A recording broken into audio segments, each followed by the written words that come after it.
নমস্কাৰ সকলোলৈকে সাদৰ সম্ভাষণ জনাই পাঠ কৰিবলৈ লৈছোঁ মোৰ উপন্যাসিকা বিয়লিৰ ৰ'দালিৰ পঞ্চবিংশতম খণ্ডটি। সকলোতে নিৰুদ্বিগ্ন চৌধুৰীৰ উদ্বিগ্নতা কেইবাজনো বন্ধুৰ চকুত পৰিছিল, বিশেষকৈ নন্দীৰ। সেয়েহে কৈছিল, চৌধুৰী বাবু কিছু একটা হচ্ছে মনে হয়, বলুন তো। চৌধুৰীয়ে মূৰ জোকাৰি ক'লে, না না কিচ্ছু হয়নি, এমনি। নন্দীয়ে মানি নল'লে। যাই হোক, খবৰটা দিবেন। চৌধুৰী আঁতৰি আহিছিল। সকলো সময়তে এক অস্থিৰতাই আৱৰি আছিল তেওঁক। কনফাৰেন্স শেষ হোৱালৈ অধীৰ আগ্ৰহেৰে বাট চাইছিল। দুজনমান ক্লায়েণ্টক লগ ধৰিবলৈ আছিল যদিও এইবাৰলৈ বাদ দিলে। ফ্লাইটত উঠিবলৈ গৈও দেখে ৰিমজিমে অগাদেৱা কৰিছে। বাৰে বাৰে নিজকে চিকুটি চাইছে। চকু মুদিলেও দেখে, মেলিলেও দেখে। কি হ'ল তেওঁৰ একো বুজি পোৱা নাই। ৰিমৰ কথাই যদি আমনি কৰিছে বুলি ভাবে তেন্তে সেই কণমানি ছোৱালীজনীৰ সত্তাটো আলফুলে বুকুৰ মাজত লৈ ফুৰিব পাৰি। তাইৰ দুচকুৰ নীলাত অৱগাহন কৰিব পাৰি। এপাহি ফুলৰ দৰে সুবাস ল'ব পাৰি। একান্তভাৱে তাইৰ সুখ কামনা কৰিব পাৰি। তাতকৈ বেছি নহয়। আশাও নকৰে তেওঁ। তথাপি এটি বাসনাই ঘৰ কৰিছেহি তেওঁৰ হৃদয়ত। এদিনৰ বাবে হ'লেও ৰিয়া পালৰ দৰেই কনফাৰেন্স হলৰ সেই প্লেটফৰ্মখনত উঠি তাই প্ৰেজেণ্টেশ্যন দিয়া চাবলৈ দুৰ্বাৰ ইচ্ছা হৈছে। সেয়াই নেকি প্ৰেম? হয় যদি, সেই প্ৰেমৰ উপত্যকাত ভৰি থ'বলৈ তেওঁ নিজেই একুৰা জ্বলন্ত জুই হ'ব লাগিব। তেওঁৰ যুক্তি হ'ব লাগিব ধোঁৱা। এই যাত্ৰাৰ বাবে হাজাৰ হৃদয় থাকিব লাগিব, যাতে খোজাপতি একোখন হৃদয় বিসৰ্জন দিব পাৰে। আকাশী পথেৰে তেওঁক কঢ়িয়াই নিয়া বিমানখন পলে পলে সলনি হৈছে। এবাৰ যদি CGMCৰ তেওঁৰ কেবিনটো হৈছে, ঠাউকতে ক্ৰাউন প্লাজাৰ প্লেটফৰ্মখন। বিচলিত হৈ পৰিছে চৌধুৰী মনৰ এই অস্থিৰতাত। হয়তো অধুনালব্ধ সপোনটো বাস্তৱত ৰূপ দিব পাৰিলেই তেওঁ শান্তি পাব। পাৰিবনে? নিশ্চয় পাৰিব। এইখন পৃথিৱীত অসম্ভৱ বুলি কোনো কথা নাই। চৌধুৰী যেতিয়া ঘৰ সোমাইহি তেতিয়া সন্ধ্যা। শান্তিবায়ে ধূনা দিছে। খুৰা পাকঘৰত। অত কেইদিনৰ পাছত বাবা আহিব, গতিকে ৰন্ধাত ব্যস্ত। চৌধুৰীয়ে ফ্ৰেছ হৈ চাহ খাবলৈ বহোঁতেই কানুৱে শৰ্মাৰ ঘৰৰ ভাতৰ নিমন্ত্ৰণটোৰ কথা জনালে। ফ্লেটত গৈ পূজা পতাৰ কথাটোও ক'লে। অলপ চিন্তা কৰি খুৰাককে যাবলৈ ক'লে। মই নাযাওঁ বুলি ভাবিছোঁ খুৰা, তুমি বুজাই ক'বা। কানুৱে ক'লে, তুমিয়ে ফোন এটা কৰি জনাই দিবা নেকি? চৌধুৰীয়ে কানুকেই ক'লে, তুমিয়েই ক'বা। কানুৱে ক'লে, মইতো দেৰিকৈহে যাম। যি সিমান পৰে তেওঁলোকে তুমিও যাবা বুলি বাট চাই থাকিব নহয়।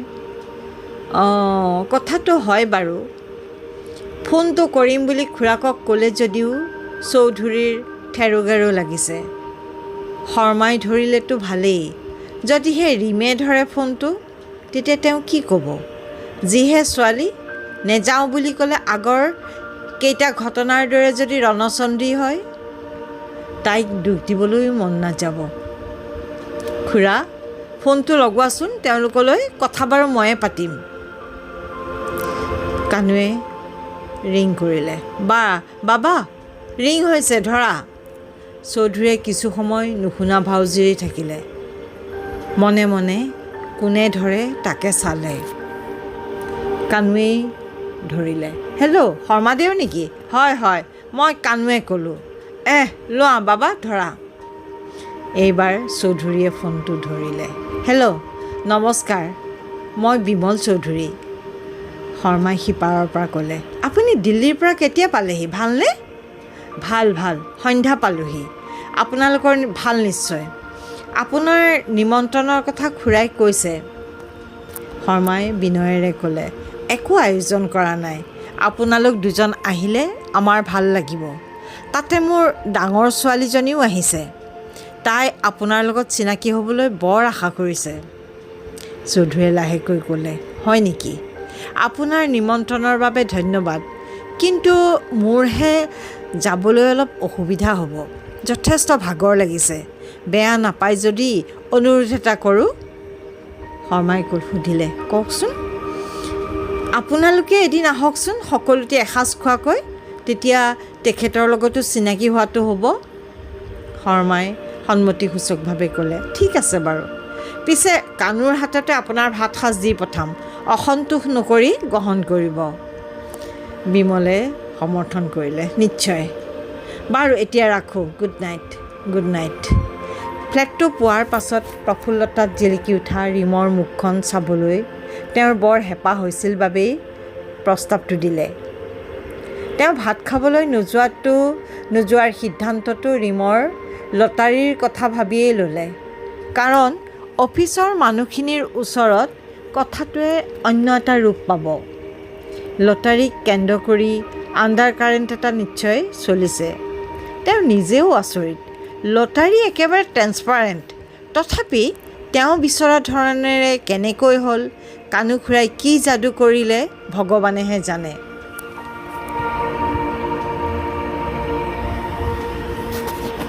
সদা সচেতন বাবাৰ প্ৰতিটো চিন্তা, প্ৰতিটো কামে কানুৰ মনটো সন্তুষ্টিৰে ভৰাই তোলে। শৰ্মাৰ ঘৰৰ নিমন্ত্ৰণ শ্ৰদ্ধা আৰু বিনয়েৰে যিদৰে সি নাকচ কৰিলে, তাতেই তাৰ বিচক্ষণতা ফুটি উঠিছে। নহ'লে ৰিমঝিমে হয়তো অনাহুত পৰিস্থিতিৰ সন্মুখীন হ'ব লগা হ'ল হয়। গাৰ লগৰ ছাঁটোৰ দৰেই কত বছৰ পাৰ কৰিলে দুয়ো, কোনো দিনে ক'তো আৰ নাই। মৰম আৰু শ্ৰদ্ধা দুয়োটাই পূৰা মাত্ৰাই পাইছে তেওঁ, যাৰ বাবে এদিনৰ বাবেও লগ এৰা নাই। প্ৰতীক দাদা আৰু বিনীতা বৌক দিয়া কথা তেওঁ ৰাখিছে। তথাপি কোনোবা দুৰ্বল মুহূৰ্তত এজুৰি বিধ্বস্ত ঘোলা চকুৱে কানুক ৰিঙিয়াই মাতে। প্ৰতীক দাদাই মৰমেৰে জোকাইছিল। বৌৱে তেতিয়া মুখ পাতি ধৰিছিল। সদৰৰ ভাইৰ দৰে তাৰ ওপৰত হক জতাইছিল। নিজৰ থালৰ পৰাও আগবঢ়াই দিছিল এমুঠি ভাত। তাৰ ভাল লগা বেয়া লগা সকলোবোৰে খিয়াল ৰাখিছিল। অৱজ্ঞা অৱহেলাত নহয়। সি মনত দুখ পাব বুলিয়েই তাৰ বিষয়ে জানিবলৈ কুটুৰি থকা নাছিল, সন্দেহো কৰা নাছিল কোনোদিনে। আৰু সুধিলেও পাৰিলেহেঁতেন জানো ক'বলৈ, কি এক জঘন্য নৰকৰ পৰা সি উঠি আহে চৌধুৰীৰ আলয়লৈ, দম বন্ধ হৈ যোৱাৰ পৰা পৰিত্ৰাণ পাবলৈ, নিজৰ ওচৰত নিজেই লজ্জিত নোহোৱাকৈ একদণ্ড মানুহ হিচাপে জীয়াই থাকিবলৈ। বিনীতা বৌক কেইবাবাৰো ক'বলৈ গৈ ৰৈ গৈছে সি। জানোচা, এইকণ আশ্ৰয়ো লোপ পায়। প্ৰতীক দাদাই সদায় কয়, কানু শিশুৰ দৰে ভুতুংকৈ ওলাই ভুতুংকৈ নাইকিয়া হয়। তেতিয়া একো উত্তৰ নিদিয়ে সি। দিবনো কেনেকৈ? তাৰ যে বৰ ভয় হয়। দুৰ্ভাগ্যবোৰে তাক খেদি খেদি আহি জানোচা এই শান্তিৰ আলয়তো জুই লগায়। তথাপি কথাবোৰ কাৰোবাক ক'বলৈ মন যায়। বিনীতা বৌয়ে তাৰ কথা শুনিবলৈ সময় নাপালে। তাৰ পাছত আৰু কোনো ওলোৱা নাই, যাৰ আগত খুলি দিব পাৰিব তাৰ সেই ক'লা অধ্যায়। কানুৰ 12 বছৰ উকলি যোৱাৰ কিছুদিনৰ পাছতেই মাকে আকৰি ভনীয়েকজনীক জন্ম দি চেৰাশালিতেই চকু মুদিলে। ৰেলৱেত নাইট শ্বিফ্টত কাম কৰি থকা দেউতাকে পিছদিনা পুৱাহে গম পাইছিল। কামৰ পৰা আহি পত্নীৰ কাঠ হৈ যোৱা শৰীৰটো দেখাৰ পাছৰ পৰাই মাতবোল বন্ধ হৈ গৈছিল। তকৈ মাথো চকু দুটা মেল খাই আছিল। কানুৱে দেউতাকৰ হাতত ধৰি হাও হাওকৈ কান্দিছিল। কিন্তু তেওঁৰ প্ৰতিক্ৰিয়াশূন্যভাৱে তালৈ চাই আছিল। দেউতাক কামলৈ ঠিকেই গৈ আছিল, মুখেৰে হ'লে টু শব্দ এটাও নকৰে। ইফালে এই অৱস্থাটো ভনীয়েকজনী মৰি মৰিও জীয়াই আছিল। কানুৱে দহোফালে চম্ভালি প্ৰায়ে স্কুল ক্ষতি কৰিব লগা হৈছিল। ঘৰখন চম্ভালিবলৈ বংশ কুটুম্বই আলোচনা কৰি দেউতাকলৈ চপাই আনিছিল কাষৰ গাঁৱৰে নিৰলা। পিছে নামটোহে নিৰলা। আহি সোমোৱাৰ দিনৰে পৰাই যি মুখ মেলিলে কোনো নিৰলে থাকিব নোৱাৰা হ'ল। কানুৱে মাহী বুলি মাতিবলৈ লোৱা মানুহজনী অহাৰ পাছত সি আশা কৰিছিল তাৰ জীৱনটো কিছু সহজ হ'ব। ভনীয়েকজনীৰ দায়িত্ব বাৰু সিয়েই ল'ব। নতুন গাভৰু মানুহজনীক সেইটো ঝামেলা নিদিয়ে। কানুৰ সপোন স্কুললৈ নিয়মিত যাব, আগৰ দৰেই ক্লাছৰ প্ৰথম ল'ৰাটো হ'ব ইত্যাদি। সেই সপোন ভাগিবলৈ বেছিদিন নালাগিল। দিনটো প্ৰায় ঠিকেই যায়।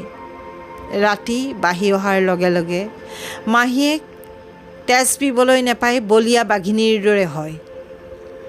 তাৰ পেটতে হাত ভৰি লুকায়। ভনীয়েকেও চিঞৰে। শৈশৱ পাৰ হৈ মাত্ৰ কৈশোৰত ভৰি থোৱা কানুৱে ওৰে ৰাতি উলংগ যন্ত্ৰণা হৈ সমস্ত দেহতে নখৰ আঁচোৰ লৈ পৰি ৰয় অৰ্ধমৃত হৈ। এনেই মৰিছিল ঋষিৰ সাপত, এতিয়া দিলেহি ধানৰ ভাপত। স্কুলত টোপনিয়াই থাকি সকলো শিক্ষকৰে গালি খায়। পঢ়া শুনা ধোঁৱা চাঙত উঠিল বুলি ক'ব পাৰি। অতিষ্ঠ হৈ ক'ৰবালৈ গুচি যাবলৈ মন যায়, যায়ো আকৌ ঘূৰি আহে। দেউতাকৰ নিৰ্বাক দুচকু আৰু ভনীয়েকৰ কেকনিয়ে টানি আনে নৰকলৈ। যাতনাই দীঘলীয়া কৰে দিন ৰাতিৰ পৰিধি। এদিন মাহীয়েকৰ ভায়েক ৰাতুল আহি থাকিবলৈ ল'লেহি। তেতিয়াৰ পৰাই আন এক অধ্যায়ৰ সূচনা হ'ল। ভনীয়েকৰ কেকনিবোৰ লাহে লাহে বিননিলৈ পৰিৱৰ্তন হ'ল। হাত ভৰি আচাৰি কান্দি থকা ভনীয়েকক দেখিলে তাৰ মৰি যাম যেন লাগে। ইতিমধ্যে টানি টুনি মেট্ৰিকটো পাছ কৰি ওচৰৰে কমাৰ্চ কলেজত নাম লগালে। ৰাতুলে তৃতীয়বাৰলৈ মেট্ৰিক দিয়াৰ প্ৰস্তুতি চলালে। সেইদিনা আবেলি কলেজৰ পৰা আহি ঘৰ সোমাওঁতেই ভনীয়েকৰ কোঠাত অদ্ভুত কিছুমান শব্দ শুনা পালে। পিঠিৰ বেগটো চোফাতে দলিয়াই তাইৰ কোঠা পাই যি এক বিভৎস দৃশ্য সি প্ৰত্যক্ষ কৰিলে, চাৰিওদিশ অন্ধকাৰ হৈ গ'ল যেন। যৌন জিঘাংসাৰে মত্ত ৰাতুলক আজুৰি আনি দূৰলৈ গতিয়াই দিওঁতে দেখিলে মুখত এটা সোপাৰে ভনীয়েকে উশাহ ল'ব নোৱাৰি চিপ টানি আছে। সোপাটো টানি দলিয়াই তাইলৈ নোচোৱাকৈ ৰাতুলৰ ওপৰত জঁপিয়াই ঘুচিয়াই নাকে মুখে ৰাঙলি কৰি সি ওলাই গুচি আহিল। পিছলৈ ঘূৰি ভনীয়েকক চাবলৈ সাহস নহ'লে। সেই ৰূপেই কানু উপস্থিত হৈছিলহি চৌধুৰী আলয়ত। तेरे साथ है तू, मुझे क्या कमी है, अंधर से भी रोशनी। গুণগুণাই ৰিমজিমে তাইৰ টেবুলৰ ফাইলবোৰ চিজিল কৰিছে। বাৰে বাৰে ছাৰৰ কেবিনলৈ চাইছে। আজি ইমান দেৰি হ'ল, ছাৰ অহা নাই? নাহিবই নেকি? নাই, অহাটোতো আহিবই। গোটেই সপ্তাহটো নাই, গতিকে আজি আহিবই। তাইৰ দৰে CGMCয়েও আগ্ৰহেৰে বাট চাই আছে তেওঁলৈ, কাৰণ তেওঁৱেই CGMCৰ প্ৰাণ। চৌধুৰী আহিল ব্যস্ততাৰ এচাটি বা লৈ। ৰিমজিমৰ কাষেদিয়েই পাৰ হৈ নিজৰ কেবিনত বহিলগৈ। তাই ডিছকাশ্যন কৰিবলগীয়া ফাইলকেইটা লৈ তেওঁৰ ওচৰলৈ যাব খুজিছিল। তেনেতে দেখিলে ৱাৰ্ড বয় মনোজ আহি খুচবুক ছাৰে মাতিছে বুলি ক'লেহি। কিয় জানো ৰিমৰ মনটো বেয়া লাগি গ'ল। জ্বলিছে নেকি তাই? কিয় জ্বলিব? অফিচৰ কাম যাৰ লগত থাকে তাকেহে মাতিব। তথাপি তাইৰোতো কাম আছিল। তুলি লোৱা ফাইলকেইটা আকৌ আগৰ জেগাত থ'লে। খৰধৰকৈ থ'লে বাবে শব্দ হৈ গ'ল। তাৰে দুটামান পিছলি পৰিয়েই গ'ল। অফিচৰ সকলোৱে তাইলৈ চোৱা দেখি তাই নাৰ্ভাছ কৰি খকৰ মকৰকৈ উঠাবলৈ যাওঁতে আৰু দুটামান পৰিল। মুঠতে সাংঘাতিক কাৰবাৰ। CGMCৰ অফিচটো এটা ডাঙৰ আয়তক্ষেত্ৰ। তলত শাৰী শাৰীকৈ কৰ্মচাৰীসকলৰ টেবুল, এটা কৰ্ণাৰত সৰু বৰ্গাকাৰ ষ্ট'ৰৰুমটো, তাৰ ওপৰত চৌধুৰীৰ কেবিন। সেই কেবিনলৈ যোৱা ষ্টেয়াৰকেছৰ তলতে ৱাছৰুম। তিনিওফালে গ্লাছেৰে ঘেৰা চৌধুৰীৰ কেবিনৰ পৰা গোটেই অফিচটো দেখা পোৱা যায়। ৰিমঝিমে কি কৰি আছে তেওঁ নেদেখাকৈ থকা নাই, কিন্তু একেবাৰে নিৰ্বিকাৰ নিলিপ্ত হৈ আছে। তেওঁ নিশ্চয় তাই কানুখুৰাৰ নিমন্ত্ৰণটো পাই এক্সাইটেড হৈ আছে।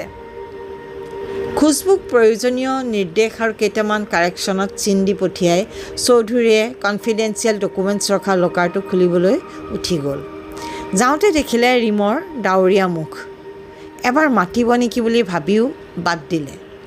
মাতিলেও আনক দেখুৱাই গালিহে দিব লাগিব, তেতিয়া লাগিলে ৰাতিলৈ নাযাবই।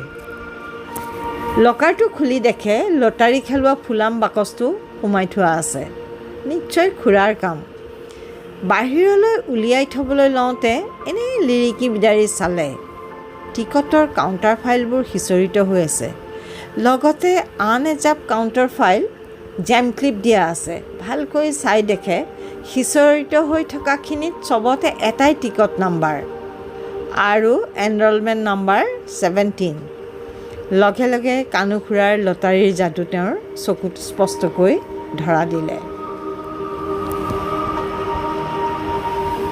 সন্ধ্যা। চৌধুৰী অলপ দেৰিকৈ ঘৰ সোমালহি। ইতিমধ্যে শৰ্মাৰ পৰিয়াল আহি চাহ তাহ খাই আজৰি। শান্তিবাৰীক লৈ নিবেদিতা দেৱীও ভাত ৰন্ধাত লাগিল। তেওঁ আহিয়েই ক'লেহি, বেয়া নাপাব, মোৰ অলপ দেৰি হৈ গ'ল। শৰ্মাই লগে লগে ক'লে, নাই নাই, চাহ তাহ খাই আমি বেছ মজা কৰি আছোঁ। ঠিক আছে বহক, মই ফ্ৰেছ হৈ আহোঁ। চৌধুৰীয়ে সকলোলৈকে চকু ফুৰালে। ডাৱৰ কিছু কমিল। চাৱাৰ লওঁতে গানৰ কলি এটা ওঠলৈ পিছলি আহিছিল। পিছে কোনোবাই শুনিব বুলি ইচ্ছাটো সম্বৰণ কৰিলে। শৰ্মাৰ লগত বহোঁতেই ৰিমঝিমে চাহ একাপ আগবঢ়াই দিলে। চৌধুৰী থতমত খাই গ'ল। কানুৱে বুজি পালে। সেয়ে ক'লে, আজি মই হাত দাঙিলোঁ দেই, তোমাৰ চাহ দিয়া ভাত দিয়া আজি ৰিমৰ হাতত। চৌধুৰীয়ে একো নামাতিলে। কানুৱে মনৰ ভিতৰতে বিৰবিৰালে, মই তোমাকো গতাব খোজো ৰিমৰ হাতত। চৌধুৰীয়ে চুমুলৈ চালে। ছাৰ, মই চুমু। শৰ্মায়ে ক'লে আগবাঢ়ি, চৌধুৰী, তাই মোৰ ডাঙৰ ছোৱালী অত্ৰেয়ী। ঘৰত আমি চুমু বুলি মাতোঁ। চৌধুৰীয়ে চুমুলৈ চাই ক'লে, আপুনি অহা বুলি গম পাইছিলোঁ, দুদিনমান থাকিব নিশ্চয়। চুমুৱে আগ্ৰহেৰে ক'লে, ছাৰ, মোক আপুনি বুলি নক'ব, তুমি বুলি ক'লেহে ভাল পাম। ঠিক আছে, তুমিয়েই বুলিম, কিন্তু মইতো তোমাৰ ছাৰ নহয় তেন্তে। মাজতে ধৰি কানুৱে টপকৈ মাতিলে, অঁ ৰিমৰহে ছাৰ, তোমাৰ নহয়, নহয়নে ৰিম? চুমুৱে ক'লে, মই আপোনাক দাদা, চৌধুৰী দাদা। নাই, বৰ কমন হৈ যায়। শৰ্মাই আগবাঢ়ি আহি ক'লে, শুন, মই কওঁ তই তেখেতক ককাইদেউ বুলি মাতিবি। চুমুৱে লগে লগে ক'লে, আতা, আপুনি ঠিক কৈছে, ককাইদেউ, বঢ়িয়া। এই সম্বন্ধবোৰ নাইকিয়া হৈ গৈছে অ'। ৰিমঝিমে কথাৰ ভাগেই পোৱা নাই। তাই লাহেকৈ চুমুক ক'লে, চুমুবা, তুমি যদি ককাইদেউ বুলি মাতা ময়ো মাতিম। শৰ্মাই লগে লগে ক'লে, হেই তই কিয় মাতিবি, তোৰ ছাৰ বুলি মাতিবি, নহয়নে খুৰা? অঁ, তুমি ককাইদেউ বুলি মাতিব নোৱাৰা দেই, তাৰ বাদে আন কিবা। চুমু আৰু কানু খুৰাৰ কথাত বেলেগ এটা স্মেল পালে চৌধুৰীয়ে। তাতকৈ যাতে আগবাঢ়িব নোৱাৰে তাৰ বাবে সাৱধান হ'ল। জুবিন গাৰ্গৰ গান এটা মনত পৰিল, চকুৱে চকুৱে কি কথা ক'লা, হিয়া মোৰ আজি হ'ল উতলা, উজালালা মন, উজালালা জীৱন, উজালালা দুনয়ন, বুকুৱে বুকুৱে অবুজ শিহৰণ, মৰমৰে সমীৰণ। গাড়ীৰ মিউজিক ছিষ্টেমত বাজি থকা গানটো চৌধুৰীয়ে প্ৰথমে মন কৰা নাছিল। ড্ৰাইভাৰজন ডেকা ল'ৰা। তাৰ বয়সৰ লগত মিলা গানবোৰ বজায়। তেওঁ আপত্তি